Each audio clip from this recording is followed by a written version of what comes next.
Hello viewers, আমি doctor সলিল পাল, diabetologist, endocrinologist. দেখুন, diabetes এখন একটা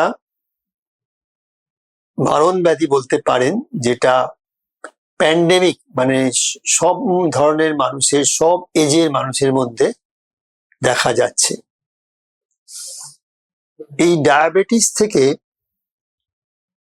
কিভাবে নিজেকে দূরে রাখা যায়, এর জন্য দরকার রেগুলার ফিজিক্যাল এক্সারসাইজ, একটা নির্দিষ্ট বডি ওয়েট এবং বিএমআই মেনটেন করা, সুষম খাবার খাওয়া, এক্সেসিভ ফাস্ট ফুড না খাওয়া বা একদমই না খাওয়া, এবং কম তেলের খাবার খাওয়া।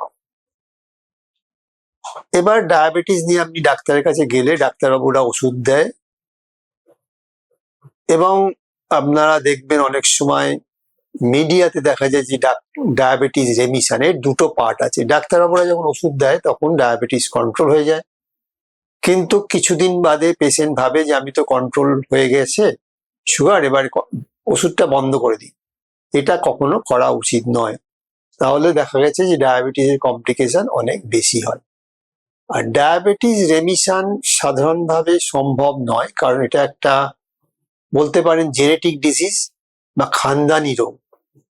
ডায়াবেটিস যদি খুব ওবিস পার্সন ডায়াবেটিস হলো, ওজন খুব কমিয়ে ফেললো, তাহলে হয়তো কিছুদিন তার ডায়াবেটিস কন্ট্রোলে থাকবে, কয়েক বছরের জন্য রেমিশন হবে। কিন্তু ডায়াবেটিস সেই অর্থে কখনো রেমিশন হয় না। আর যখনই কোনো পেশেন্টের ডায়াবেটিস হবে, তার ফ্যামিলি বা নেক্সট জেনারেশনে ডায়াবেটিস হওয়ার চান্স থেকে যায়। সেই জন্য নেক্সট জেনারেশনকে রেগুলার ফিজিক্যাল এক্সারসাইজ করতে হবে, বডি ওয়েট ঠিক রাখতে হবে, এবং সুষম খাবার খেতে হবে। এই একই জিনিস। এটাও একটা ব্যাপার যে ডায়াবেটিস এমন একটা রোগ যে অন্য রোগের সঙ্গে কোমরবিড কন্ডিশন হিসেবে চলে আসছে। যেমন যাদের ডায়াবেটিস আছে তাদের হার্টের রোগ বেশি হচ্ছে, যাদের ডায়াবেটিস হচ্ছে তাদের ইউটিআই মানে পেচ্ছাপে ইনফেকশন বেশি হচ্ছে, ডায়াবেটিস থাকলে চেস্টে নিউমোনিয়া, টিবি বেশি হচ্ছে। সুতরাং ডায়াবেটিস কন্ট্রোল করাটা যে কোনো রোগের ক্ষেত্রেও খুব দরকার, এবং অন্য রোগ হলে ডায়াবেটিস কন্ট্রোল করাটাও খুব দরকার। ডায়াবেটিক পেশেন্টদের যেটা দরকার, শুধু ডায়াবেটিস কন্ট্রোল করলেই হবে না, তার সঙ্গে তার ব্লাড প্রেশার কন্ট্রোল করতে হবে, তার সঙ্গে তার কোলেস্টেরল কন্ট্রোল করতে হবে, এবং স্মোকিং এবং অ্যালকোহল যথাসম্ভব ভাবে ত্যাগ করতে হবে।